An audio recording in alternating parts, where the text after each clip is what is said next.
Halli Casser-Jayne Show, talk radio for fine minds, airs Wednesdays, 3 p.m. Eastern, and is always available for your listening pleasure at HalliCasser-Jayne.com.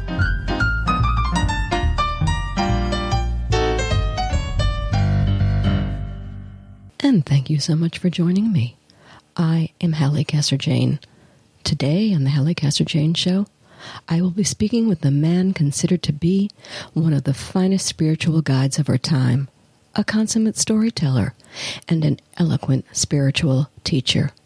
His name is Mark Nepo, and this is one conversation you don't want to miss. But before we begin, a brief message from our sponsors. You are listening to the Halli Casser-Jayne Show, talk radio for fine minds. The Halli Casser-Jayne Show is always available online at HalliCasser-Jayne.com. Today, the Halli Casser-Jayne Show is brought to you by Audible.com, a leading provider of spoken audio information and entertainment. Listen to audiobooks whenever and wherever you want. If you want to listen to it, Audible has it. With over 150,000 titles in virtually every genre, you'll find what you're looking for. Get a free audiobook and 30-day trial today by signing up at www.audibletrial.com/The Halli Casser-Jayne Show. Is someone you love living with frequent pain?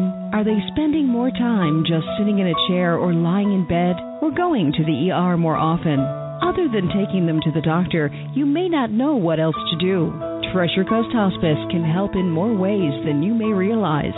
Even if you don't think your loved one is ready for hospice care, their experts can evaluate your loved one's condition and direct you to the right resources in our community. Call Treasure Coast Hospice to learn more or visit tchospice.org.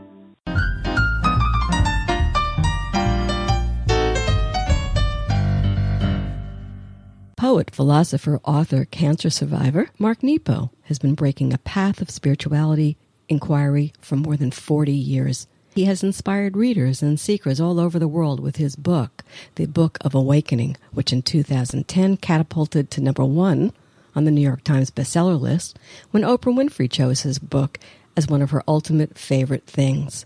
Considered one of the finest spiritual guides of our time, a consummate storyteller, and an eloquent spiritual teacher, Nepo's 15 books and recorded 9 audio projects have been translated into more than 20 languages. Now he has a new book, The Endless Practice, Becoming Who You Were Born to Be, a guide to how the soul works in the world, a revelatory piece focused on steering each of us to become who we were born to be through the endless practice of engaging our heart and soul in the world. There's much to discuss with Mark Nepo, including the fact that he will be joining Oprah Winfrey's 2014 The Life You Want Weekend Tour.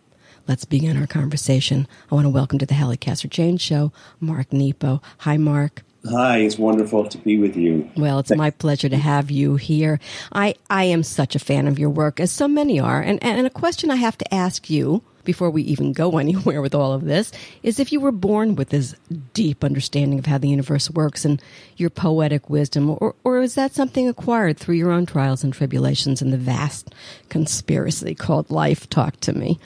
Well, thank you for that question. Let me offer that, as I will many of the questions, not just in terms of me, but in how I think we all are equipped. I think that we all are born with an enormous understanding and an enormous wakefulness, and it's almost as if we have a light that the friction of experience wears the covering so the light can show through. And great love and great suffering is what wears our light into the open. So I think that I was born with the world, God, universe, Tao, everything spoke to me in metaphor, even as a kid, before I understood. I didn't have any language for it. But I think, as I went through my cancer journey in my 30s, as I went through just the things that everybody goes through, the first heartbreak from first love, everything along the way opened me and grounded me until, I'm 63 now. But I think that along the way, especially in the last 15 years, I've learned and accepted that, there's nowhere to go. we are opened to the mystery that is everywhere. And it doesn't mean that we don't strive for things or have goals or want to experience or travel. But I think we all hold on to dreams and ambitions and goals too tightly. I think they're all meant to exercise the heart into inhabiting its aliveness. And, when we create and build and repair and do a great many things along the way, but it's really for us to be as alive as possible so that light can come out of us. I want to talk to you about that childhood of yours. It's interesting to me. I kind of was nosing around into your life. That's what I do for a living, is nose around in people's lives. I couldn't find a whole lot. Tell me a little bit about that childhood of yours and share with us. Were you a good kid, an intellectual, a sports-minded kid? What? Who were you? Who was the young Mark Nepo?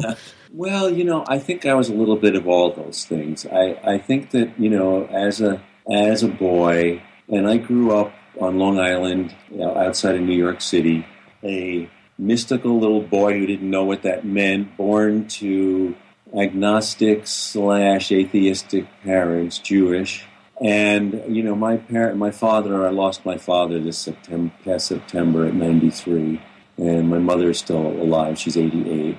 I have a wonderful brother who's 62 now. But, I think that my parents were very intelligent, very well-read.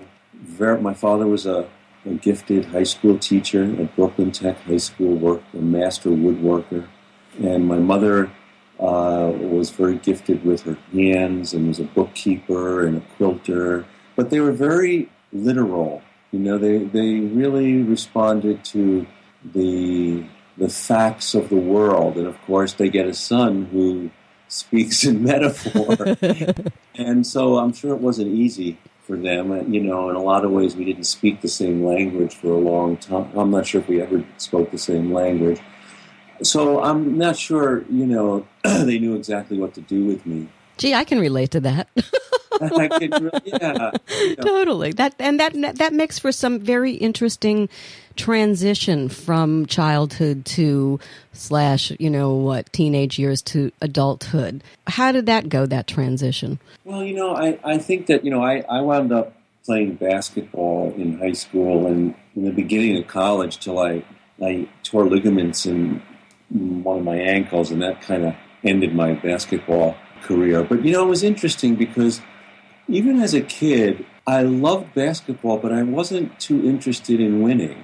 I played well because I immersed myself. I loved being in the air, and I loved when the ball would go through the basket without touching just go straight through.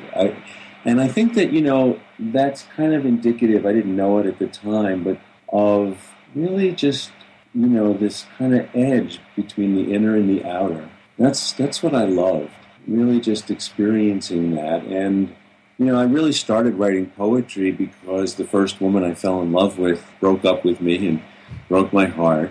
And I have a poem about that in Reduced to Joy all these years later called Without Knowing, which really speaks about, and I don't need to read it, it's a little long, but let me tell you, because I think it's an interesting moment. I was working in Starbucks where I live here in Michigan, which is kind of my field office. Always have to have some kind of that cafe time. And I saw this young couple across the way, and it was clear they were falling in love with each other. And it was very sweet. And all of a sudden, I could tell by the way the young man just kind of brushed the young woman's hair out of her eyes. And all of a sudden, from 40 years across a gulf of 40 years, that first woman I fell in love with, that presence was right there with me. And I thought, wow, to feel that after all those years. And I had this kind of insight from picking up this strange conversation in my 60s that, we really, first love really allows us to see our unformed possibility. And then it takes years for experience to hammer us into some kind of tool or instrument. But really, first love just kind of mirrors to us that we are possible. And so there I was, and I felt all of this, and I didn't even know if she was still alive. But across this continent of time, I could say, thank you. That's beautiful. You married. You taught. Yes. You got cancer. I think you divorced. You remarried. Talk to me. Your lessons, not so different from anybody else's lessons. I think that when people talk to somebody like you, who has got such a handle on it and sees it so clearly in a way that we all wish we could see it, that we think that you're somehow different. But you're really not, are you? Oh, no. All of my writing, I was just teaching at the Wake Up Festival in Estes Park, and whenever I gather with people, the first thing I say is, thanks for coming. I don't have any answers. We're here to compare notes. We're here to compare notes honestly about what it is to be here. And I can be clear with you today, and I'll get off the phone and trip taking the garbage out and try to remember, what was it I said, that's one of the kind of standing jokes with my wife, Susan. I'll have a hard day or a hard week, and she'll gently say, you should read one of your books. And I'll go, well, thanks, that really helps a lot right now. That's so helpful. That's cute. I think that, there's an interesting journey, as we all know, in relationship where and not just with lover relationships, but with dear friends too, where we really individuate and work out who we are and move away from the patterns that we've inherited and the ones that we then so willingly keep going. And, I think that I grew over the years. I've been married. This is my third marriage over the years. My first marriage was not very, it was a couple of years, and we were both just very, insecure, eager, young, knowing nothing, people. And, my second marriage was considerably longer. It was, 18 years. And I think the biggest thing there is that I think it was nobody's fault. The relationship went on its way in a different course. It was, the cancer journey, and sometimes this happens. Imagine that you're in the water swimming and a large meteor lands, or a boulder or something, big, lands, and if it lands between you, the force of that event just pushes the current around you in opposite directions. It's nobody's fault. Sometimes that event might land on the same side, and the current throws you further in the same direction. You can still reach each other. But, in the case of my second marriage, the cancer journey just landed in the momentum of that, the gravity of it, sent us in different directions in life. And, I think that, I woke up on the other side. I think the best way to describe this is that, and I think this is true not just for me and not just for dramatic things like cancer, but this is what I meant earlier, that erosion makes mountains and trees and rivers beautiful if they can withstand it. But they are eventually reduced to their inner beauty. This is where my book, Reduced to Joy, that book of poems is centered around this notion that I've learned. And for human beings, that erosion is the life of obstacles, the weather of circumstance, the pain of suffering. And we're worn to our inner beauty if we can hold each other up. And so for me, in my 30s, still here after my cancer journey, I think that I loved my second wife. I love everyone in my life is to the bottom of my heart. But here, this cancer journey excavated a new depth. And when I awoke on the other side, it was nobody's fault, but I didn't feel that relationship to the new bottom. And I hadn't survived not to be touched there. And so it was a very difficult and painful couple of years to understand what this new depth was and how to be with it and how to be with those and how to, in some form of integrity, be true to what I'd been open to and to the person I had journeyed with. So, yeah, and, my wife, Susan, we've been together now, 20 years now. When we're talking about these things, there's a lot of 20s and 18s. It doesn't seem like I'm being that old. All my marriages put together aren't 1/20th or 1/18th of years. Yeah. So good for you. You learned something along the way.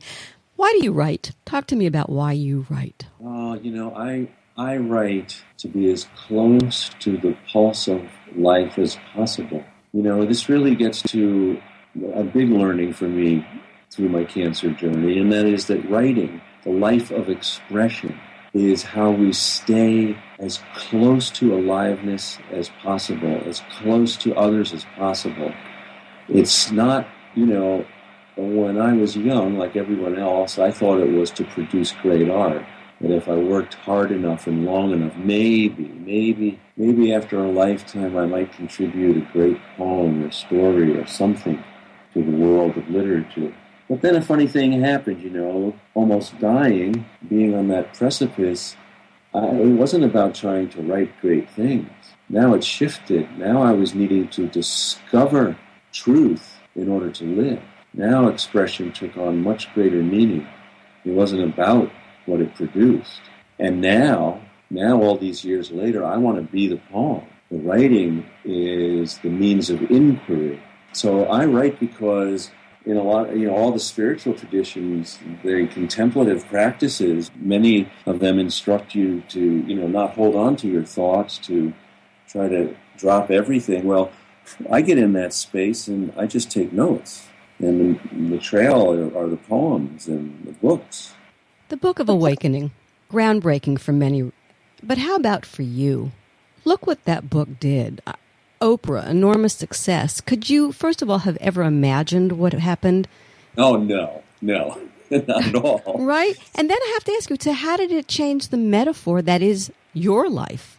Well, how did the recognition of the book? Mm-hmm. Well, let me back up and talk about how the writing of the book changed my life for a second. Mm-hmm. We'll move to that. Because this is how I've come to understand what great art really is.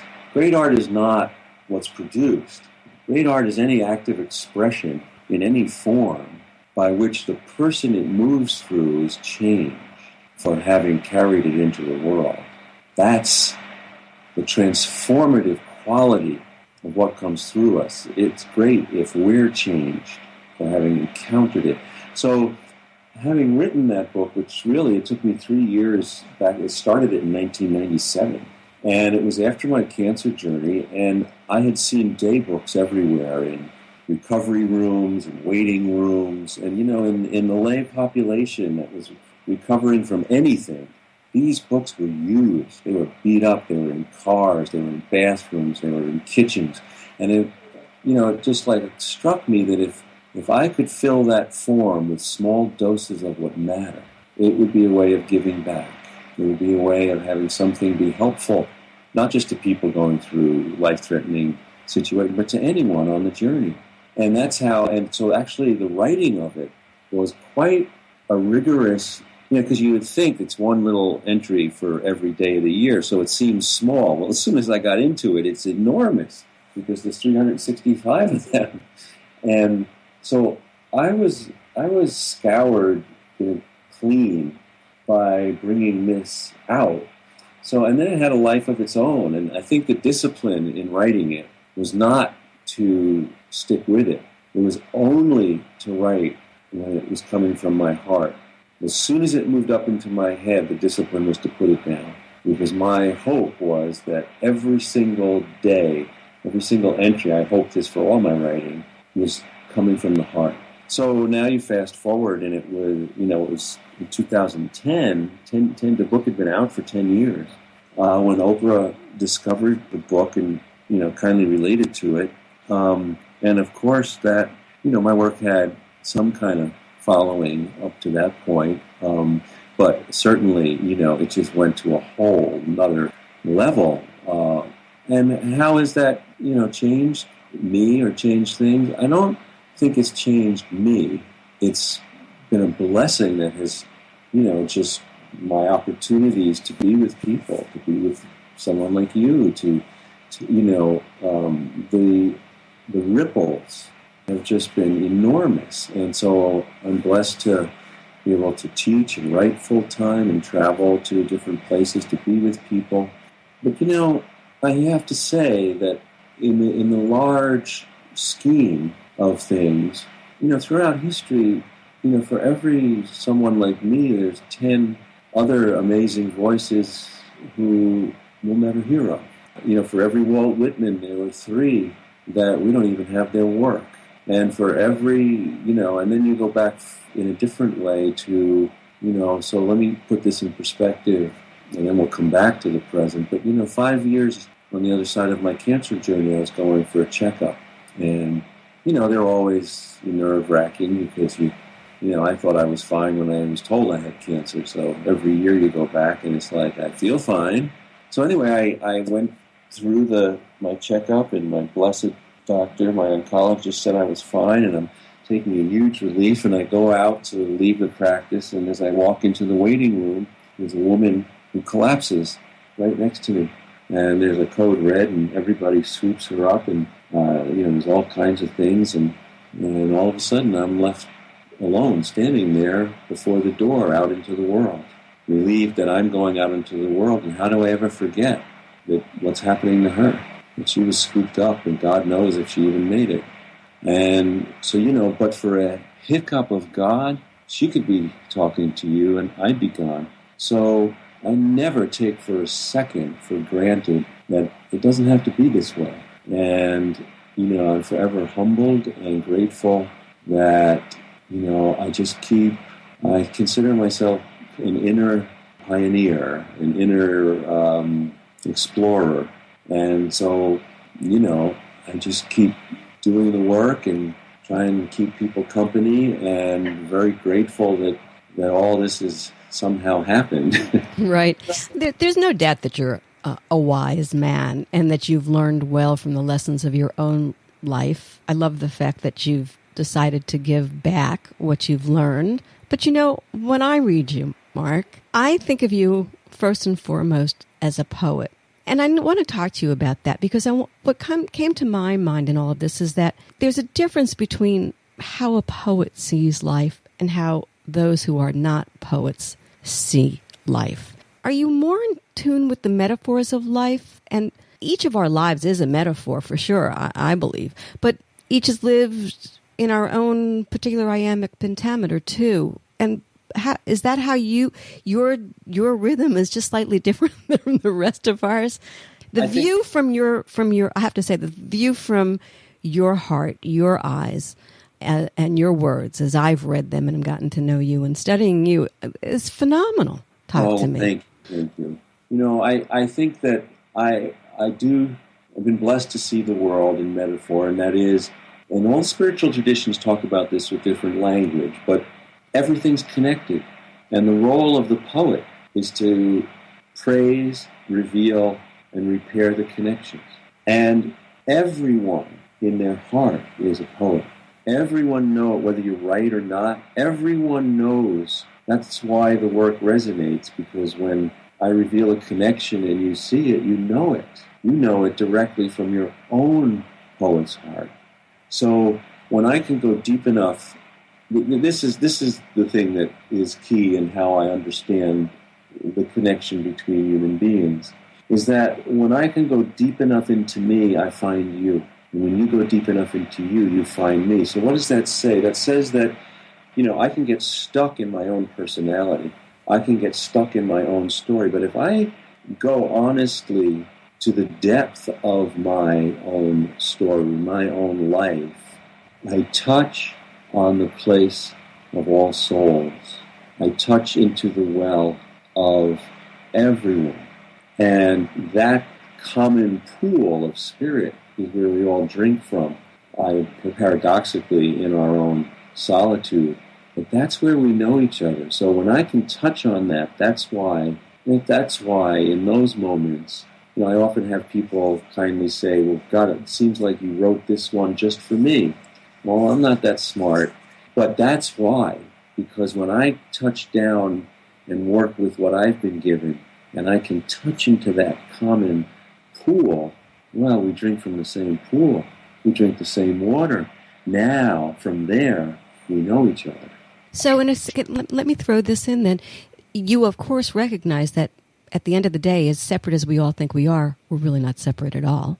Absolutely. And the key to awakening, which we're going to talk about in the second half hour, is basically to be awakened to that reality. And once you're there, you can let go of some of the stuff that keeps you separate and apart in your head, probably more, right, from others. Talk to me about that, because I think that is beautiful.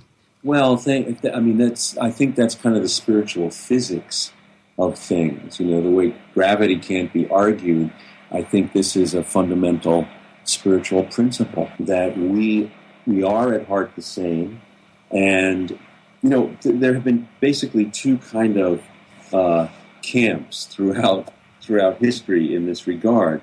There are those, and there's a tradition that believes, hey, we're not far from animals, and if we need control, we need our energy and who we are, we need parameters, we need law, we need moral principles so that we don't spill out of the box, because what's there is not to be trusted. And then there's the other camp, of which I am obviously more comfortable, that believes that we are, and Plato said, we are born whole, but we need each other to be complete.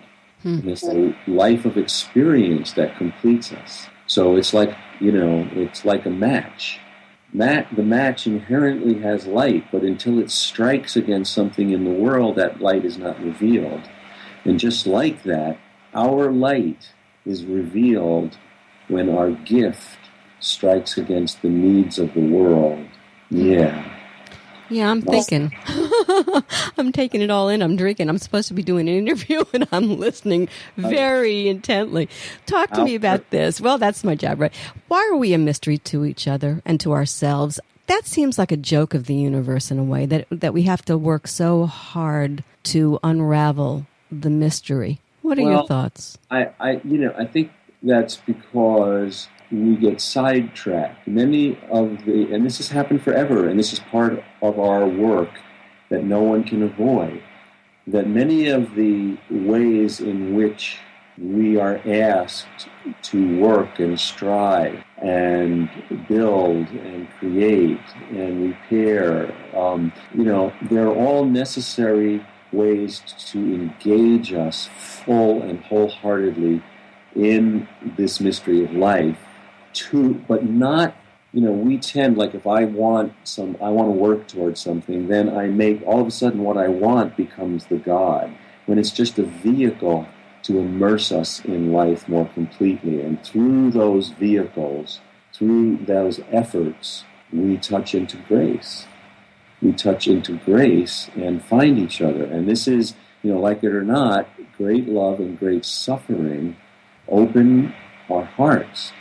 And this is the simple, timeless work of compassion, is that, until I fall down, I don't understand why it takes so long for someone to get up. Until someone, until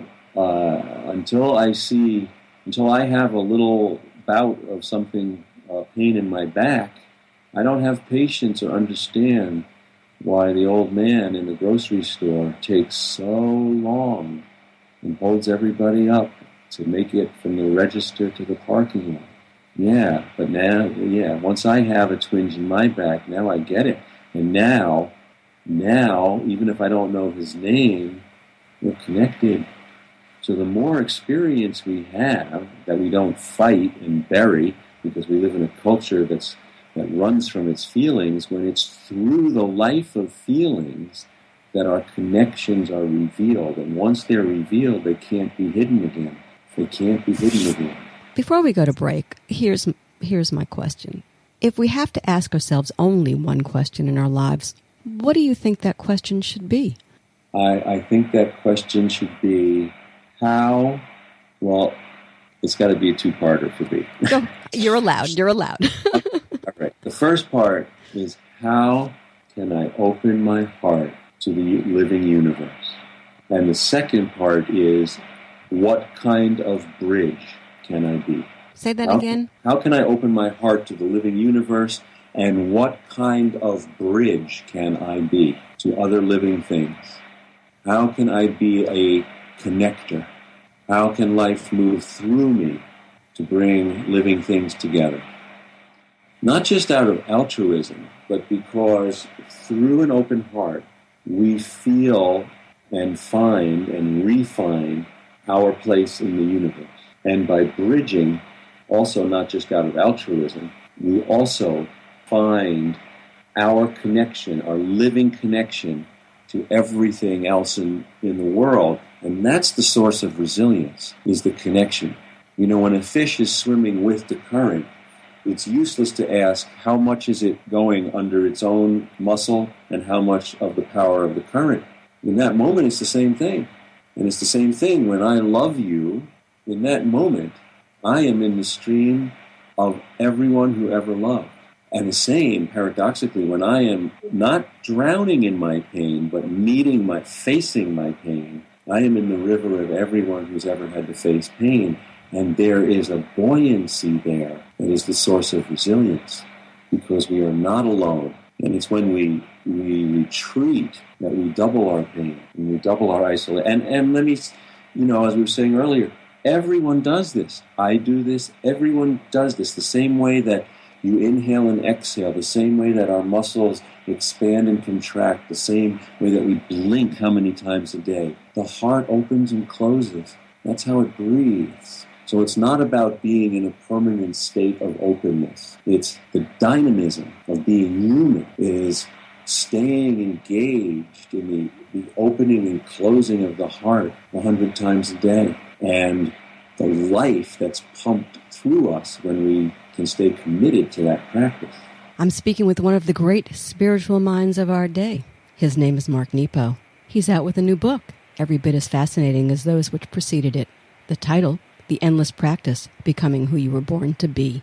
We'll talk about Mark's new book and much more after the break. You were listening to the Halli Casser-Jayne Show, talk radio for fine minds, always available online at hallicasserjayne.com. Stay with us.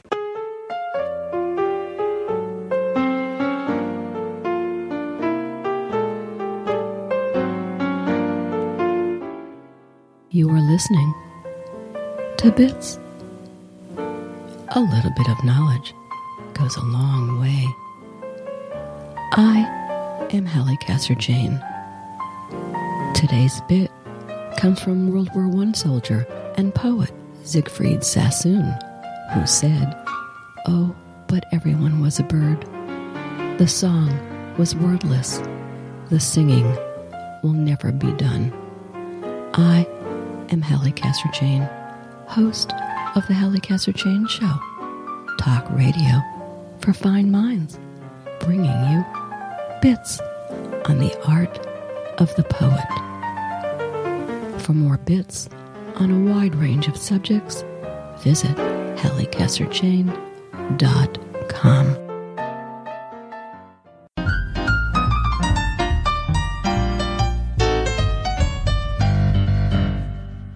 We're back on the Halli Casser-Jayne Show, talk radio for fine minds. Today I'm talking with poet, philosopher, author, cancer survivor, Mark Nepo, the author who inspired readers and seekers all over the world with his The Book of Awakening. 15 titles later and 9 recorded audio projects, Mark Nepo is out with another powerful book, The Endless Practice, Becoming Who You Were Born to Be. Welcome again, Mark Nepo. Nice to have you here. Oh, it's great. It's great to be in this river together. I'll tell you what, it's a great swim. I'm enjoying every moment of it. Thanks for being part of it and letting me be part of yours.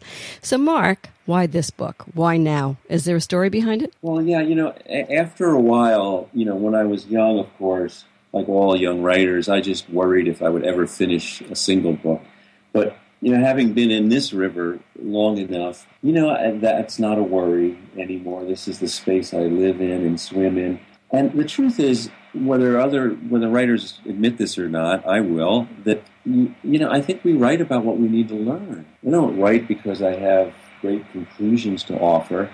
I write, each book is an inquiry, and then the book is the trail of that inquiry, and if I've been honest enough, there might be something worth sharing. So in this book, if you look back, looking forward, I haven't written one book that was the book it started out to be, because once it gets alive, it writes you. So, but looking back, there's obviously a learning curve. the Book of Awakening is, how to be here, how to have the life you want by being present to the life you have. The subtitle, how to wake up, how to stay awake. And then, that led to the exquisite risk. So, okay, if I'm going to be here and I'm going to be awake, I have to learn how to take risks. So that was an inquiry into risk, and that risk isn't dangerous. Risk is beautiful and necessary. Scary sometimes, but it's mysterious and wholesome. So then, my next book after that, and again, I didn't know this going forward. This wasn't a plan at all, believe me. Then the next book was Finding Inner Courage. And this was because, okay, if I'm going to be here, I look back, I understand now, and I'm going to take risks. Well, the next step is I got to be more courageous. And so it didn't matter that I survived cancer, and people have said to me, oh, you're courageous. Everyone who has been called courageous, most people say, me? I just did what I had to do. Oh, I guess that's courageous. And, but I realized that everyone has an edge. Wherever it is, I had run to the edge of my ability to be courageous, wherever that line was, and I needed to learn how to be more courageous. And so that led to that inquiry, And so from there, it's kind of, okay, awake, taking risks, learning how to be courageous, a little bit more. Where does it lead? It humbly leads just to be here and listen. And that, the book before this one was 7,000 Ways to Listen. And so this book, The Endless Practice, was really, after all of that is, okay, I've understood that we are on the edge all the time. For me, the inner life is not a refuge, it's a resource. We live in the world. We have no choice. And it's like, two fish, and one is tired of all the water coming at him, and he says to the other, I don't like it in the water. Get me out of here. Well, good luck. Good luck. This is where we are. We are fish in the river of experience. And the inner light and the outer light carve us and shape us into who we are. And it's an endless practice. We don't arrive, we grow. And so as I've been learning about this is where, it's like each book now is like, it's like I go to the mystical ocean, and each book is a bucket, and I scoop it with as much as I can, and that becomes the next book, and then I go back with another bucket. Right, I get you.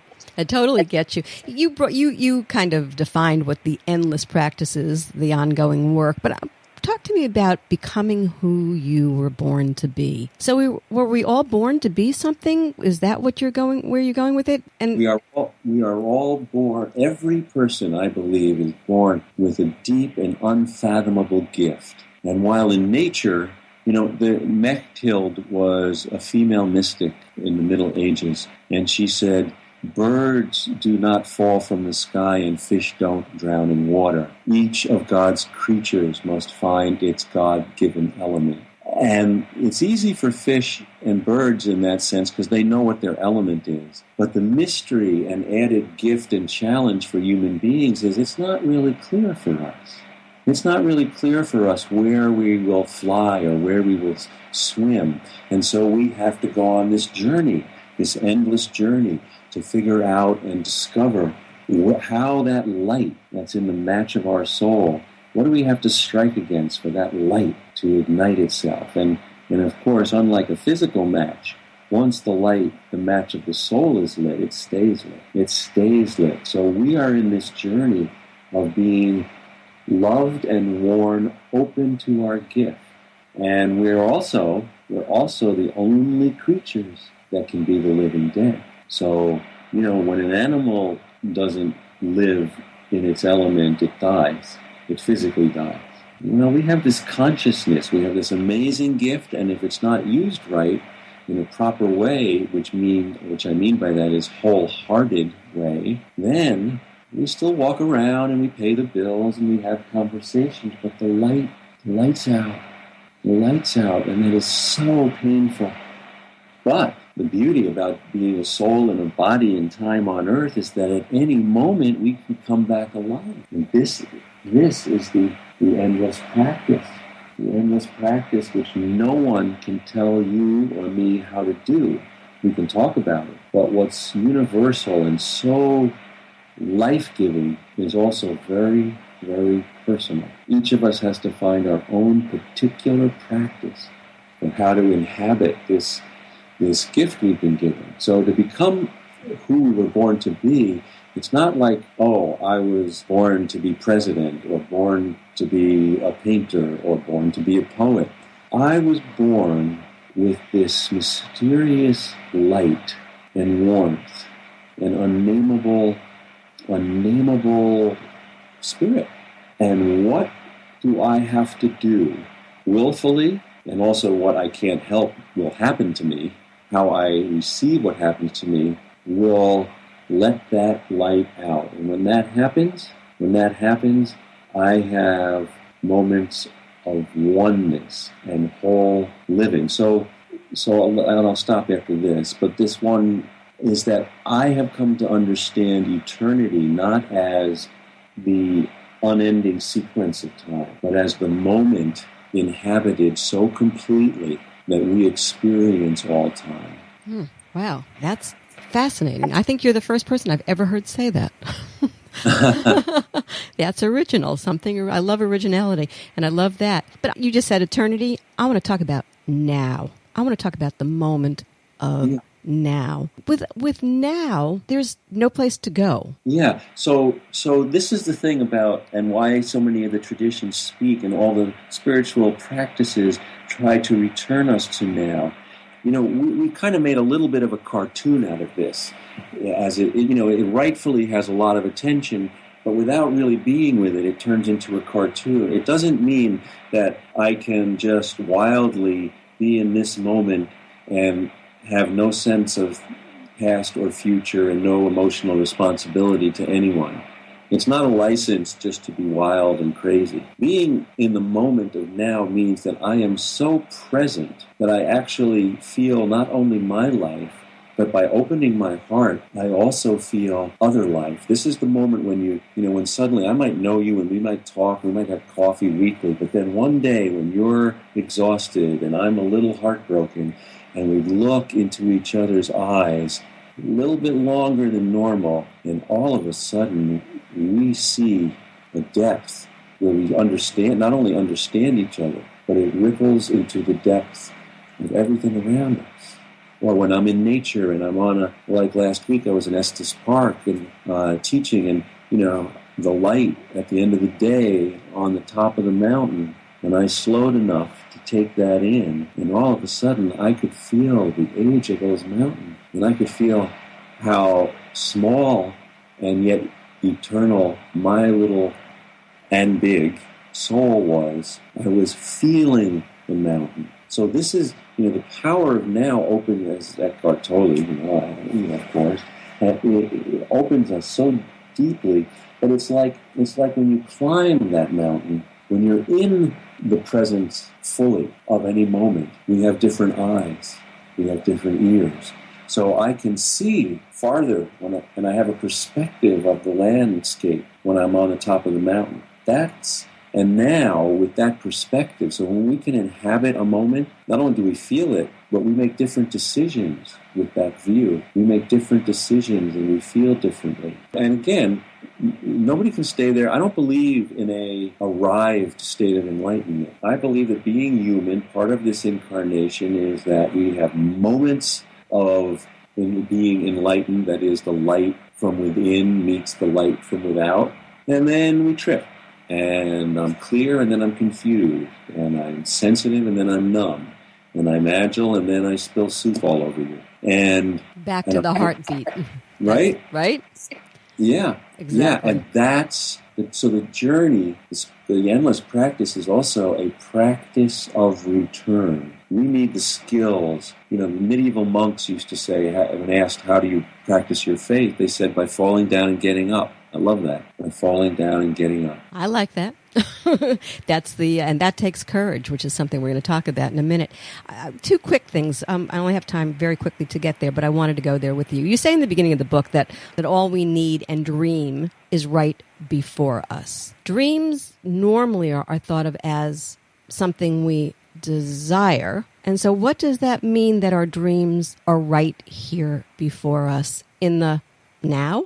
Well, dreams, we have been trained to think of dreams as a destination, when my life experience has led me to accept that dreams are kindling for the fire of aliveness.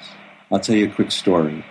It's the first story in my book of stories, As Far as the Heart Can See. Very short story. It's about a bicyclist who trains for months. You know, he really is into this. He's shaved his legs so there's less resistance. He's got all the equipment. And the day of the race, he goes out and he's ahead.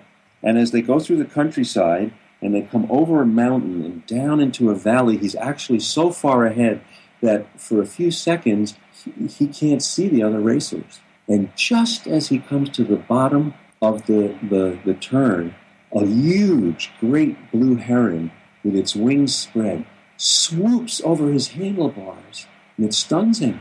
It stops him. He literally stops and straddles his bike because the heron opened something he was chasing. And now the other racers are catching up, and there he is, straddling his bike, staring at where the heron was with its wings open. And now we cut to years later, and he's standing on his porch, and he's older, and he's looking out toward the sunset. And once in a while, someone will ask him, "What cost you the race?" And once in a while, without looking, he'll say, "I didn't lose the race. I left it." Now, someone can say, somebody pragmatic and very much, not really in tune with our conversation, would say, well, that's all very nice, the heron, that's all very poetic, but he did lose the race. He trained and he lost. Well, I hold it differently. I think he trained to meet the heron. And if you would have told him that he was training to meet the heron, he wouldn't have trained. And this is what I mean about dreams are there everywhere. There are herons everywhere. There are angels and messengers everywhere. And it doesn't mean it's good to train. It's wonderful to work hard. It's wonderful to strive. But humbly, humility lets us hold those initial dreams where we think we're going a little more loosely. And when they get burned up on the fire of aliveness, his life was changed by the heron, which was so much more important than winning the race. So we don't even know what's good for us. But our heart knows. Our heart casts dreams out so we can keep growing. We get too fixed on the dreams that we bypass our aliveness sometimes. Two words come to mind. The yin, the magic of life. The yang, the ego. Right?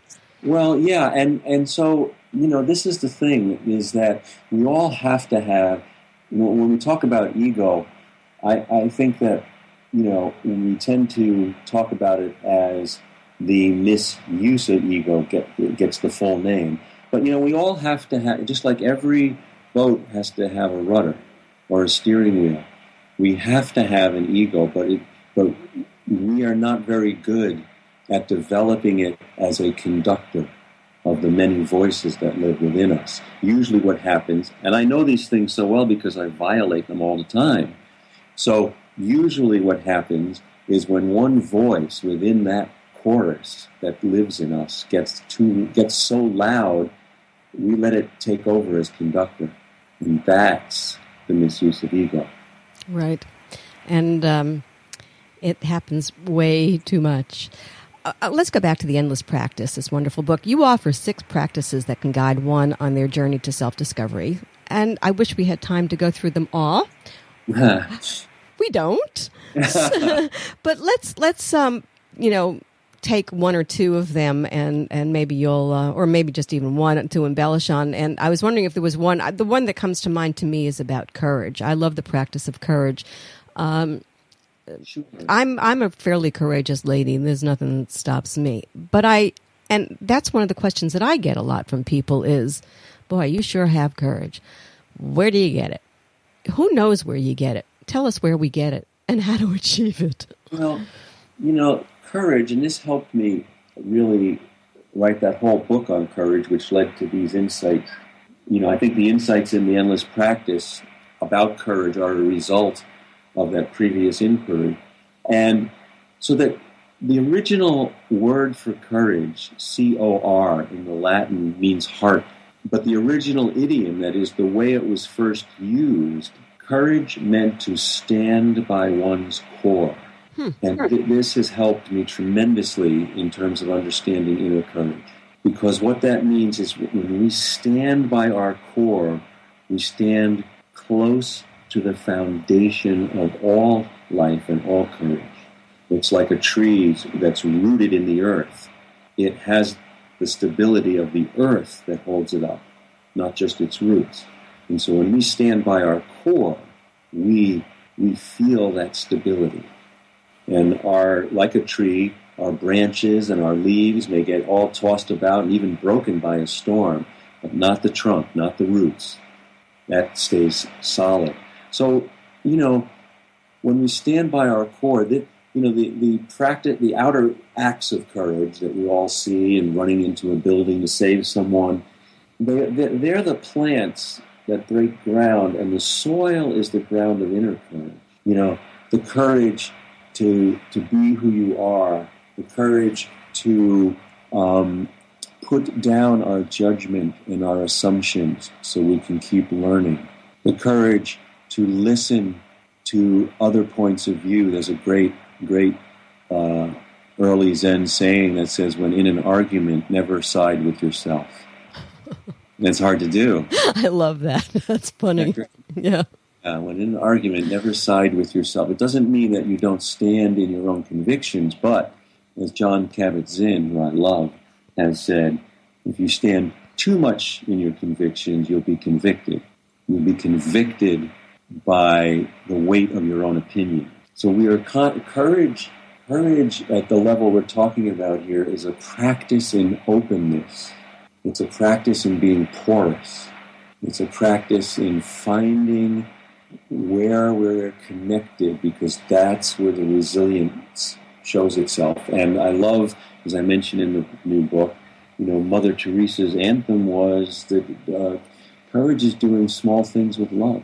I often feel and share with people that, it feels overwhelming if you're afraid and you feel like you need to take these huge steps. Well, it just starts with do one small thing with love.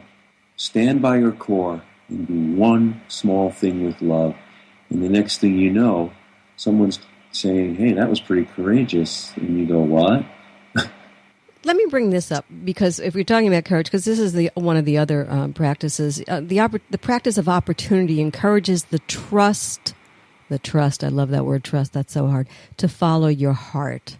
That made me think that trust really is a lone action, but it can't be a lone action, so talk to me. Well, trust, I've come to understand that striving, and there's a proper place for striving, but striving is the work of apprenticeship. Trust is the work of mastery.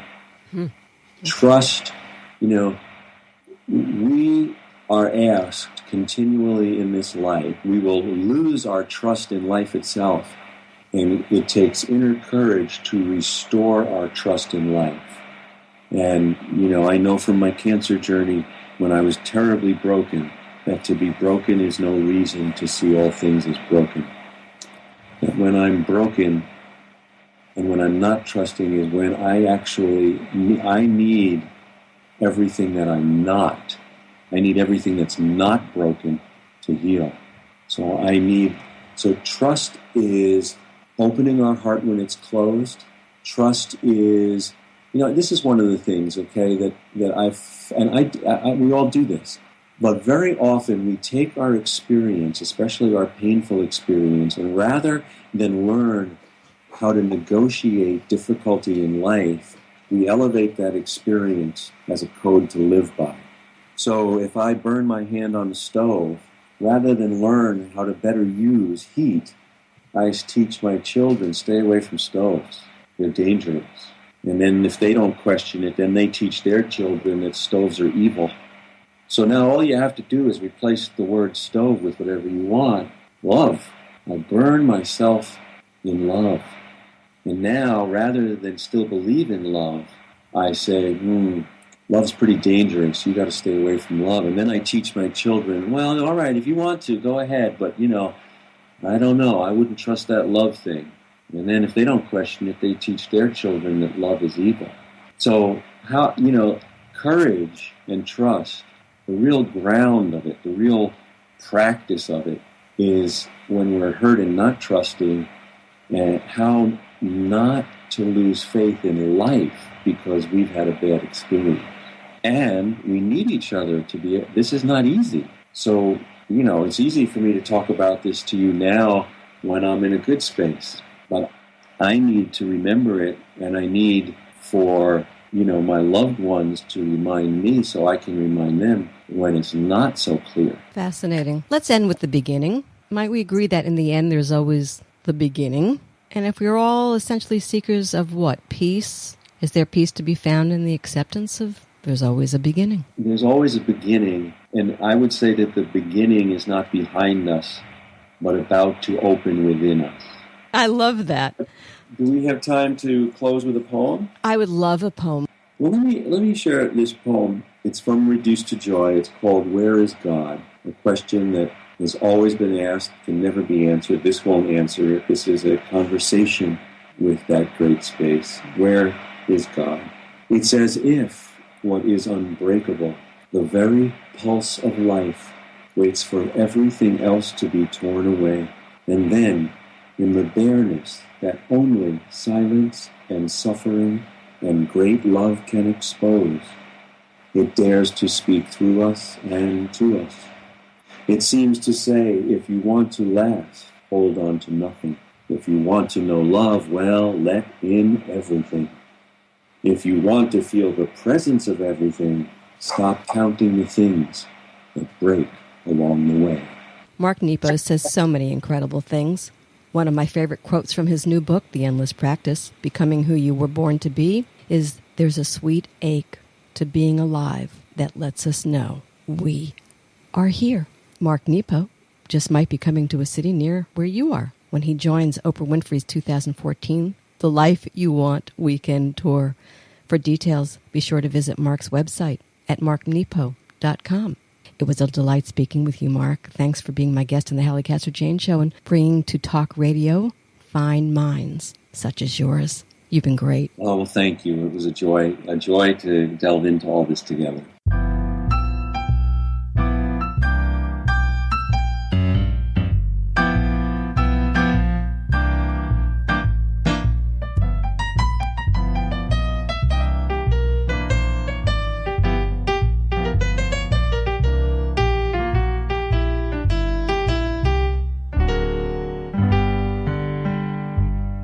Before I go, I want to remind everyone that podcasts of current and past shows are always available to listen to free on iTunes under the Halli Casser-Jayne Show.